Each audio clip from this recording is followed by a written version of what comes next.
Hi friends, ಇದು ಮಸ್ತ್ ಮಗ ಚಾನೆಲ್ನ ಇಂಟರ್ನ್ಯಾಷನಲ್ ಬುಲೆಟಿನ್ ಸುತ್ತು ಜಗತ್ತು. ಗಲ್ವಾನ್ ಸಂಘರ್ಷದ ಬೆನ್ನಲ್ಲೇ ಚೀನಾ ಸದ್ದಿಲ್ಲದೆ ಅಣುಬಾಂಬ್ ಸ್ಫೋಟಿಸಿತ್ತು ಅನ್ನೋ ವಿಚಾರ ತೀವ್ರ ಚರ್ಚೆ ಹುಟ್ಟಾಕಿದೆ. ಅಮೆರಿಕ ಮಾಡಿರೋ ಆರೋಪ ಜಾಗತಿಕ ರಾಜಕೀಯದಲ್ಲಿ ತಲ್ಲಣ ಸೃಷ್ಟಿ ಮಾಡಿದೆ. ಇನ್ನೊಂದ್ ಕಡೆ ರಷ್ಯಾದಲ್ಲಿ ಭಾರತೀಯ ವಿದ್ಯಾರ್ಥಿಗಳ ಮೇಲೆ ಭೀಕರ ದಾಳಿಯಾಗಿದೆ. ಹಿಟ್ಲರ್ ಸಿದ್ಧಾಂತದ ಸಂತಾನಗಳು ಈ ದುಷ್ಕೃತ್ಯ ಎಸಗಿದ್ದಾರೆ. ಇತ್ತ ಭಾರತದೊಂದಿಗೆ ದ್ವೇಷ ಸಾಧಿಸಿ ಪಾಕಿಸ್ತಾನ ಮಾಡಿಕೊಂಡಿರೋ ದೊಡ್ಡ ಎಡವಟ್ಟಿಗೆ ಅಲ್ಲಿನ ಸಚಿವರೇ ಗೋಳಾಡಿದ್ದಾರೆ. ಈ ನಡುವೆ ಭಾರತದ ಕಂಪನಿಯೊಂದು ಬಾಹ್ಯಾಕಾಶದಲ್ಲಿ ಅದ್ಭುತ ಸಾಧನೆ ಮಾಡಿದೆ. ಈ ಎಲ್ಲಾ ಬೆಳವಣಿಗೆಗಳ ಬಗ್ಗೆ ಒಂದೊಂದಾಗಿ ನೋಡ್ತಾ ಹೋಗೋಣ. ಮೊದಲಿಗೆ ಚೀನಾದ ಅಣ್ವಸ್ತ್ರ ವಿಷಯದಿಂದಲೇ ಆರಂಭ ಮಾಡೋಣ. ಒಂದು ದಿನದ ಹಿಂದಷ್ಟೇ ಅಮೆರಿಕ ಚೀನಾ ವಿಷಯದಲ್ಲಿ ಸ್ಫೋಟಕ ಆರೋಪ ಮಾಡಿತ್ತು. ಜೂನ್ 22, 2020 ಯಾರಿಗೂ ಗೊತ್ತಾಗದ ಹಾಗೆ ಚೀನಾ ಅಣ್ವಸ್ತ್ರ ಪರೀಕ್ಷೆ ಮಾಡಿದೆ ಅಂತ ಹೇಳಿತ್ತು. ಇದು ಈಗ ಭಾರತ ಸೇರಿದಂತೆ ಜಾಗತಿಕ ರಾಜಕೀಯದಲ್ಲಿ ದೊಡ್ಡ ಚರ್ಚೆಗೆ ಗ್ರಾಸವಾಗಿದೆ. ಅದರಲ್ಲೂ ಗಲ್ವಾನ್ ಸಂಘರ್ಷ ನಡೆದ ಒಂದೇ ವಾರಕ್ಕೆ ಚೀನಾ ಅಣ್ವಸ್ತ್ರ ಪರೀಕ್ಷೆ ನಡೆಸಿತ್ತು ಅನ್ನೋದು ಕಳವಳ ಹುಟ್ಟಾಕಿದೆ. ಅಮೆರಿಕ ಕೊಟ್ಟಿರೋ ಮಾಹಿತಿ ಪ್ರಕಾರ ಚೀನಾದ ಕುಖ್ಯಾತ ಲಾಕ್ನೂರ್ ಟೆಸ್ಟಿಂಗ್ ಸೈಟ್ನಲ್ಲಿ ಈ ಟೆಸ್ಟ್ ಮಾಡಿತ್ತು.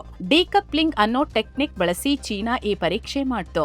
ಏನಿದು ಅಂದ್ರೆ ಅಣ್ವಸ್ತ್ರ ಪರೀಕ್ಷೆ ನಂತರ ವೈಬ್ರೇಷನ್ ಮತ್ತು ಶಾಕ್ ವೇವ್ಸ್ ಡಿಟೆಕ್ಟ್ ಆಗಲ್ಲ. ಸಾಮಾನ್ಯವಾಗಿ ಅಂಡರ್ ಗ್ರೌಂಡ್ ನಲ್ಲಿ ಅಣುಸ್ಫೋಟ ಮಾಡಿದ್ರೆ ಅದರಿಂದ ಪ್ರಬಲವಾದ ಶಾಕ್ ವೇವ್ಸ್ ಅಥವಾ ಸೈಸ್ಮಿಕ್ ವೇವ್ಸ್ ಹೊರಬರುತ್ತೆ. ಗ್ಲೋಬಲ್ ಸೆನ್ಸಾರ್ಗಳು ಅಂದ್ರೆ ಅರ್ಥ್ಕ್ವೇಕ್ ಡಿಟೆಕ್ಟರ್ಸ್ ಅದನ್ನ ಈಸಿಯಾಗಿ ಪತ್ತೆ ಮಾಡ್ತವೆ. ಆದ್ರೆ ಚೀನಾ ದೊಡ್ಡ ಅಂಡರ್ ಗ್ರೌಂಡ್ ಸ್ಪೇಸ್ ನಲ್ಲಿ ಗುಹೆ ಥರದ ಜಾಗದೊಳಗೆ ಟೆಸ್ಟಿಂಗ್ ಮಾಡಿತ್ತು.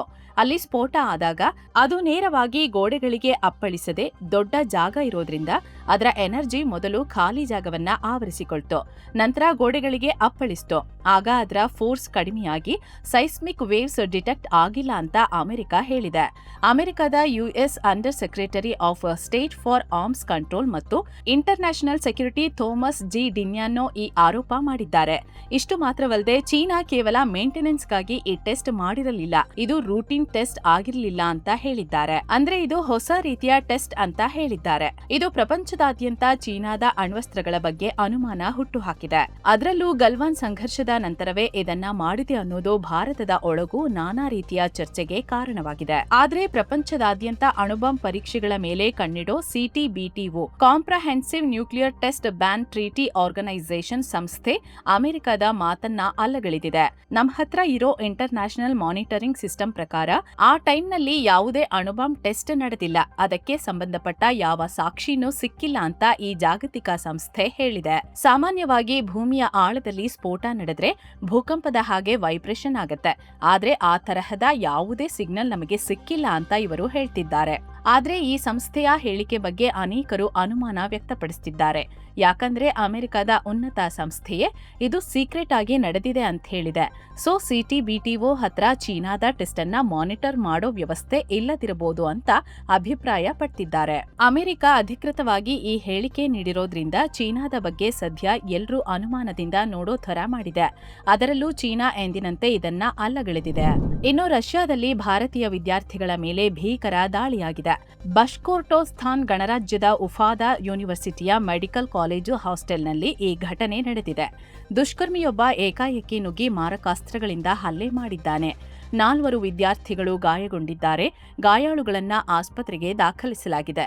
ಈ ಬಗ್ಗೆ ರಷ್ಯಾದ ಆರೋಗ್ಯ ಸಚಿವಾಲಯ ಮಾಹಿತಿ ಹಂಚಿಕೊಂಡಿದೆ. ಒಬ್ಬ ವಿದ್ಯಾರ್ಥಿಯ ಸ್ಥಿತಿ ಗಂಭೀರವಾಗಿದೆ. ಉಳಿದ 3 ಅಪಾಯದಿಂದ ಪಾರಾಗಿದ್ದಾರೆ. ಇವರೆಲ್ಲರೂ ಭಾರತದಿಂದ ಮೆಡಿಕಲ್ ಓದೋಕೆ ಬಂದಿದ್ರು ಅಂತ ಹೇಳಿದೆ. ಇನ್ನು ಈ ಕೃತ್ಯ ಎಸಗಿದ್ದು 15 ವರ್ಷದ ಬಾಲಕ ಎನ್ನಲಾಗ್ತಿದೆ. ಈತ ನಿಯೋನಾಜಿ ಅಂದ್ರೆ ನಾಜಿ ಪರ ಇರೋ ನಿಷೇಧಿತ ಗುಂಪಿನ ಸದಸ್ಯ ಅಂತ ಗೊತ್ತಾಗಿದೆ. ಈತನಿಗೆ ಭಾರತೀಯರ ಮೇಲೆ ಏನ್ ದ್ವೇಷ ಗೊತ್ತಿಲ್ಲ. ಅಂದಹಾಗೆ ಜರ್ಮನಿಯ ಹಿಟ್ಲರ್ ಮತ್ತವನ ನಾಜಿ ಪಕ್ಷದ ಜನಾಂಗೀಯ ದ್ವೇಷದ ಸಿದ್ಧಾಂತಗಳನ್ನ ಹರಡೋದು ಈ ಸಂಘಟನೆಯ ಕೆಲಸ. ಜಗತ್ತಲ್ಲಿ ಜರ್ಮನ್ನರು ಮಾತ್ರ ಶ್ರೇಷ್ಠರು, ಉಳಿದವರು ಕನಿಷ್ಠರು ಅನ್ನೋ ಭಾವನೆ ಈ ಗುಂಪಿಗಿದೆ. ಇದೇ ಕಾರಣಕ್ಕೆ ಯಹೂದಿಗಳ ಮೇಲೂ ಅವರು ದಾಳಿ ಮಾಡಿದ್ರು. ಈಗ ಅದೇ ಮೈಂಡ್ಸೆಟ್ ನ ಬಾಲಕ ಹಾಸ್ಟೆಲ್ ಒಳಗೆ ಹಲ್ಲೆ ನಡೆಸಿದ್ದಾನೆ. ಗೋಡೆಯ ಮೇಲೆ ನಾಜಿಗಳ ಚಿಹ್ನೆ ಬರೆದಿದ್ದಾನೆ. ರಷ್ಯಾ ವಿರೋಧಿ ಘೋಷಣೆಗಳನ್ನ ಕೂಗಿದ್ದಾನೆ. ಆತನನ್ನ ಸೆರೆ ಹಿಡಿಯೋಕೆ ಹೋದಾಗ ತನ್ನ ಮೇಲೆ ತಾನೇ ದಾಳಿ ಮಾಡಿಕೊಂಡಿದ್ದಾನೆ. ಹಾಗೆ ಪೊಲೀಸರ ಮೇಲೂ ದಾಳಿ ಮಾಡಿದ್ದಾನೆ. ಪರಿಣಾಮ 2 ಪೊಲೀಸರಿಗೆ ಗಾಯಗಳಾಗಿವೆ. ಕೊನೆಗೆ ಆತನನ್ನ ಬಂಧಿಸಲಾಗಿದೆ. ಸದ್ಯ ಇದು ಜನಾಂಗೀಯ ದ್ವೇಷದ ಕೃತ್ಯ ಅನ್ನೋ ಶಂಕೆ ವ್ಯಕ್ತವಾಗಿದ್ದು ರಷ್ಯಾ ಅಧಿಕಾರಿಗಳು ತನಿಖೆ ಮುಂದುವರೆಸಿದ್ದಾರೆ. ಈ ಘಟನೆ ಬಗ್ಗೆ ರಷ್ಯಾದಲ್ಲಿರೋ ಭಾರತೀಯ ರಾಯಭಾರಿ ಕಚೇರಿ ಕೂಡ ಮಾಹಿತಿ ಪಡೆದಿದೆ. ರಷ್ಯಾ ಸರ್ಕಾರದ ಜೊತೆ ಸಂಪರ್ಕದಲ್ಲಿದೆ. ವಿದ್ಯಾರ್ಥಿಗಳಿಗೆ ಸೂಕ್ತ ರಕ್ಷಣೆ ನೀಡಲು ಒತ್ತಾಯಿಸಿದೆ. ಪೋಷಕರು ಆತಂಕಗೊಂಡಿದ್ದು ಅವರಿಗೂ ಅಗತ್ಯ ಸಹಾಯ ಮಾಡ್ತೀವಿ ಅಂತ ಭಾರತೀಯ ಅಧಿಕಾರಿಗಳು ಹೇಳಿದ್ದಾರೆ. ಭಾರತದ ಖಾಸಗಿ ಕಂಪನಿಯೊಂದು ಬಾಹ್ಯಾಕಾಶದಲ್ಲಿ ಹೊಸ ಸಾಧನೆ ಮಾಡಿದೆ. ಶತ್ರುಗಳ ಸ್ಯಾಟಲೈಟ್ ಮೇಲೆ ಕಣ್ಣಿಡೋಕೆ ನಾವು ರೆಡಿ ಅನ್ನೋದನ್ನ ಸಾಬೀತುಪಡಿಸಿದೆ. ಅಹಮದಾಬಾದ್ ಮೂಲದ ಅಜಿಸ್ಟಾ ಕಂಪನಿ ತನ್ನ 80 ಕೆಜಿ ತೂಕದ AFR ಸ್ಯಾಟಲೈಟ್ ಮೂಲಕ ಬಾಹ್ಯಾಕಾಶದಲ್ಲೇ ಇರೋ ಇಂಟರ್ನ್ಯಾಷನಲ್ ಸ್ಪೇಸ್ ಸ್ಟೇಷನ್ ISS ಫೋಟೋನ ಸೆರೆ ಹಿಡಿದಿದೆ. ಇದರಲ್ಲೇನ್ ವಿಶೇಷ ಅಂತ ಅನ್ನಿಸ್ಬೋದು, ಆದ್ರೆ ಇದನ್ನ ಟೆಕ್ನಿಕಲ್ ಆಗಿ ಇನ್ ಆರ್ಬಿಟ್ ಸ್ನೂಪಿಂಗ್ ಅಥವಾ ಕಕ್ಷೆಯ ಬೇಹುಗಾರಿಕೆ ಅಂತಾರೆ.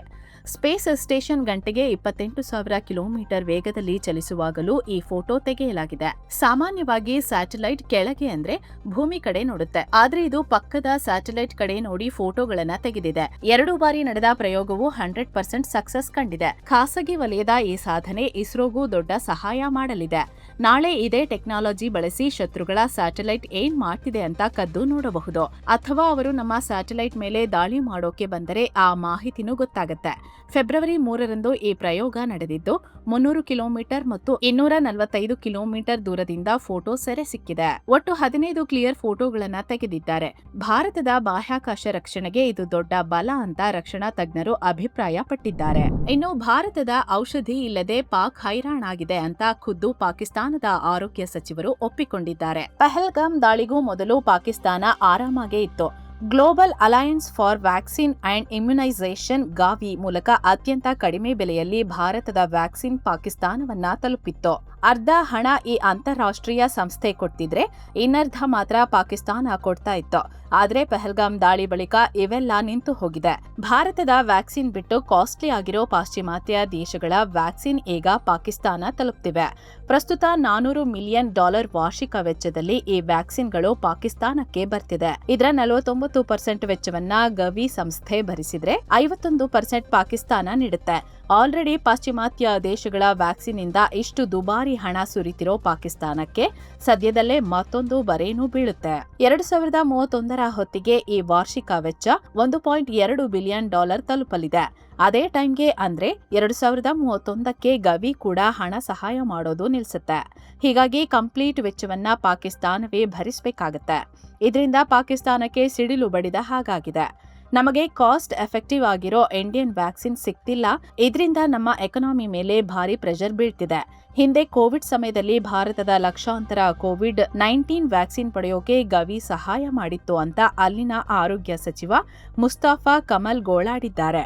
ಸದ್ಯ ಪಾಕಿಸ್ತಾನದಲ್ಲಿ ಒಂದೇ ಒಂದು ವ್ಯಾಕ್ಸಿನ್ ಕೂಡ ಲೋಕಲ್ ಆಗಿ ಮ್ಯಾನುಫ್ಯಾಕ್ಚರ್ ಆಗ್ತಿಲ್ಲ, ಎಲ್ಲವನ್ನೂ ಇಂಪೋರ್ಟ್ ಮಾಡ್ಕೊಳ್ತಿದ್ದಾರೆ. ಅದಕ್ಕೆ ಆದಷ್ಟು ಬೇಗ ಸ್ವಂತವಾಗಿ ವ್ಯಾಕ್ಸಿನ್ ತಯಾರಿಸೋಕೆ ಪ್ಲಾನ್ ಮಾಡ್ತಿದ್ದೀವಿ ಅಂತಲೂ ಮಿನಿಸ್ಟರ್ ಹೇಳಿದ್ದಾರೆ. ಇನ್ನು ಶುಕ್ರವಾರ ಪಾಕಿಸ್ತಾನ ರಾಜಧಾನಿ ಇಸ್ಲಾಮಾಬಾದ್ನಲ್ಲಿರೋ ಶಿಯಾ ಮಸೀದಿಯಲ್ಲಿ ದೊಡ್ಡ ಉಗ್ರದಾಳಿ ಆಗಿತ್ತು.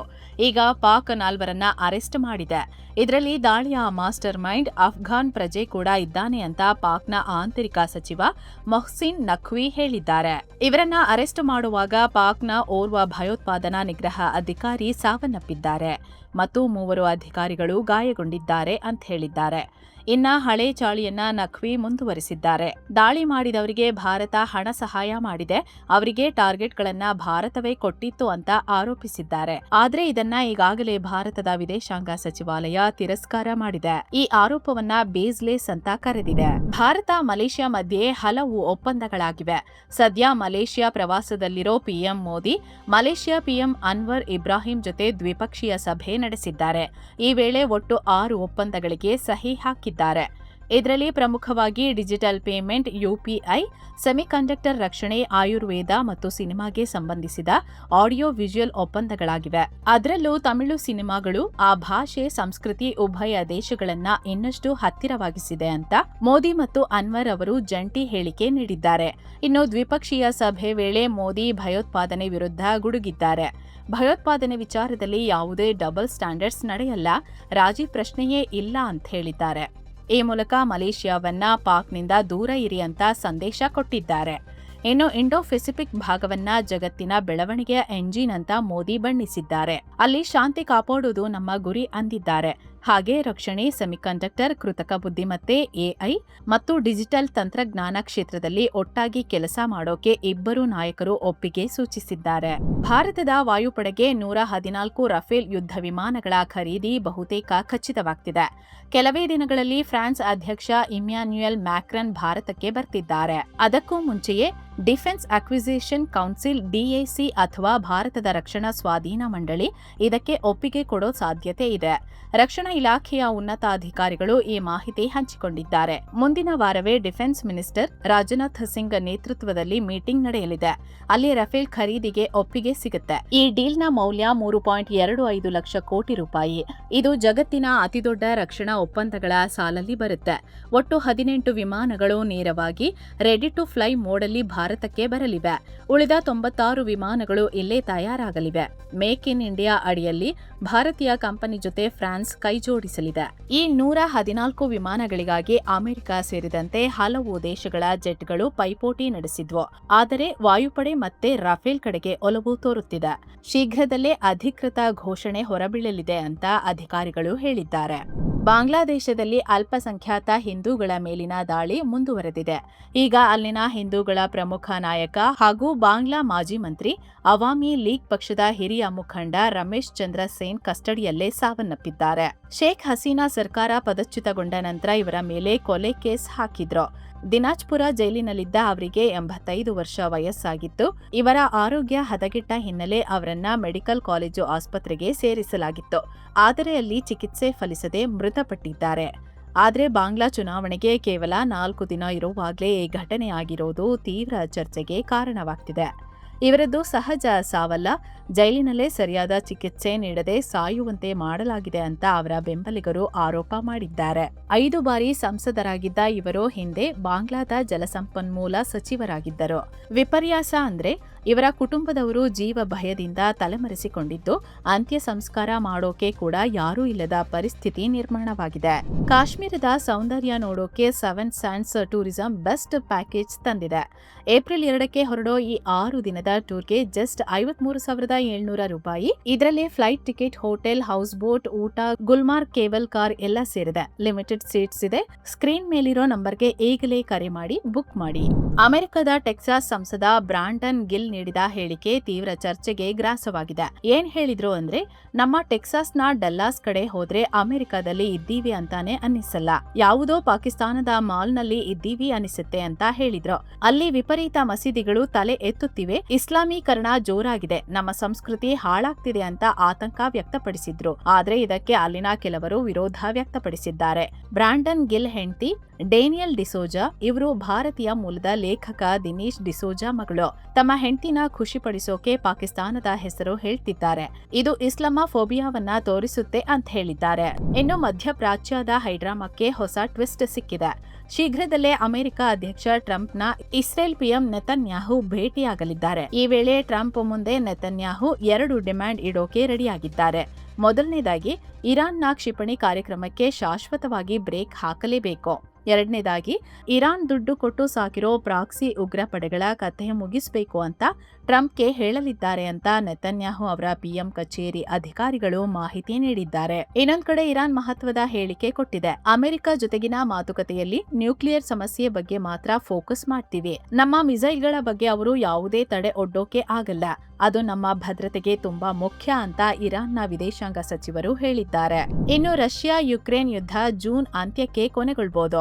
ಅಮೆರಿಕ ಈ ಗಡುವು ನೀಡಿದೆ ಅಂತ ಯುಕ್ರೇನ್ ಅಧ್ಯಕ್ಷ ಝೆಲೆನ್ಸ್ಕಿ ಹೇಳಿದ್ದಾರೆ. ಈ ಯುದ್ಧ ನಿಲ್ಲಿಸೋಕೆ ಟ್ರಂಪ್ 2 ಕಡೆಯವರ ಮೇಲೆ ಒತ್ತಡ ಹೇರೋ ಸಾಧ್ಯತೆ ಇದೆ ಅಂತ ಹೇಳಿದ್ದಾರೆ. ಇತ್ತೀಚೆಗಷ್ಟೇ ಅಬುಧಾಬಿಯಲ್ಲಿ ನಡೆದ ಮಾತುಕತೆ ಫೇಲ್ ಆದ್ಮೇಲೆ ಮುಂದಿನ ವಾರ ಅಮೆರಿಕದ ಮಿಯಾಮಿಯಲ್ಲಿ ಹೈ ಲೆವೆಲ್ ಮೀಟಿಂಗ್ ನಡೆಯೋ ಸಾಧ್ಯತೆ ಇದೆ. ಒಂದ್ ಕಡೆ ರಷ್ಯಾ ಮಾತ್ರ ಡಾನ್ಬಾಸ್ ಪ್ರಾಂತ್ಯ ಬೇಕೇ ಬೇಕು ಅಂತ ಹಠ ಹಿಡಿದಿದ್ರೆ, ಯುಕ್ರೇನ್ ಅದನ್ನ ಬಿಟ್ಟು ಕೊಡೋ ಮಾತೇ ಇಲ್ಲ ಅಂತಿದೆ. ಇದೆಲ್ಲದರ ನಡುವೆ ರಷ್ಯಾ ಯುಕ್ರೇನ್ ಮೇಲೆ ಪವರ್ ಗ್ರಿಡ್ಗಳನ್ನ ಗುರಿಯಾಗಿಸಿ ದಾಳಿ ಮಾಡೋದನ್ನ ಮುಂದುವರೆಸಿದೆ. ಹೀಗಾಗಿ ಜೂನ್ ಒಳಗೆ ಡೀಲ್ ಕುದುರುತ್ತಾ ಅಥವಾ ಯುದ್ಧ ಮುಂದುವರಿಯುತ್ತಾ ಅನ್ನೋದು ಈಗ ಕುತೂಹಲ ಕೆರಳಿಸಿದೆ. ಅಮೆರಿಕದ ಕುಖ್ಯಾತ ಲೈಂಗಿಕ ಹಗರಣ ಎಪ್ಸ್ಟೀನ್ ಫೈಲ್ಸ್ನಲ್ಲಿ ತಮ್ಮ ಹೆಸರು ಕೇಳಿ ಬಂದಿದ್ದಕ್ಕೆ ಅಮೆರಿಕ ಮಾಜಿ ಅಧ್ಯಕ್ಷ ಬಿಲ್ ಕ್ಲಿಂಟನ್ ರೊಚ್ಚಿಗೆದ್ದಿದ್ದಾರೆ. ನನ್ನ ವಿರುದ್ಧ ಇಲ್ಲಸಲ್ಲದ ಆರೋಪ ಮಾಡೋ ಬದಲು ಪಬ್ಲಿಕ್ ಹಿಯರಿಂಗ್ ನಡೆಸಿ, ನಾನು ಅದಕ್ಕೂ ರೆಡಿ ಇದ್ದೀನಿ ಅಂತ ರಿಪಬ್ಲಿಕನ್ ನಾಯಕರಿಗೆ ತಿರುಗೇಟು ನೀಡಿದ್ದಾರೆ. ಅಲ್ಲದೆ ಹೌಸ್ ಓವರ್ಸೈಟ್ ಕಮಿಟಿ ವಿಚಾರಣೆ ನಡೆಸುತ್ತಿರೋದ್ರಿಂದ ನ್ಯಾಯ ಸಿಗಲ್ಲ, ಜನರಿಗೂ ಸತ್ಯ ಗೊತ್ತಾಗಲ್ಲ, ಹೀಗಾಗಿ ಸಾರ್ವಜನಿಕವಾಗಿ ವಿಚಾರಣೆ ನಡೆಸಿ ಅಂತ ಹೇಳಿದ್ದಾರೆ.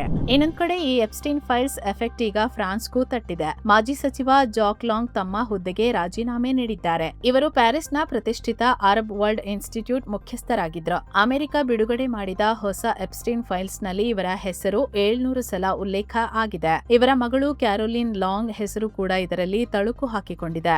ಎಪ್ಸ್ಟೀನ್ ಜೊತೆ ಇವರು ಖಾಸಗಿ ಜೆಟ್ ಮತ್ತು ಕಾರುಗಳಿಗಾಗಿ ಬೇಡಿಕೆ ಇಟ್ಟಿದ್ದರು ಅನ್ನೋ ಆರೋಪ ಇದೆ. ಹಾಗೆ ತೆರಿಗೆ ವಂಚನೆ ಮತ್ತು ಅಕ್ರಮ ಹಣ ವರ್ಗಾವಣೆ ಆರೋಪದ ಮೇಲೆ ಫ್ರೆಂಚ್ ಅಧಿಕಾರಿಗಳು ತನಿಖೆ ಶುರು ಮಾಡಿದ್ದಾರೆ. ಇದೆಲ್ಲದರಿಂದಾಗಿ ಲಾಂಗ್ ರಾಜೀನಾಮೆ ನೀಡಿದ್ದಾರೆ. ಸೊ ಫ್ರೆಂಡ್ಸ್, ಇದಾಗಿತ್ತು ಇವತ್ತಿನ ಜಗತ್ತಿನ ಸುತ್ತಾಟ. ಮತ್ತೆ ಭೇಟಿಯಾಗ್ತಿರೋಣ. ನಮಸ್ಕಾರ.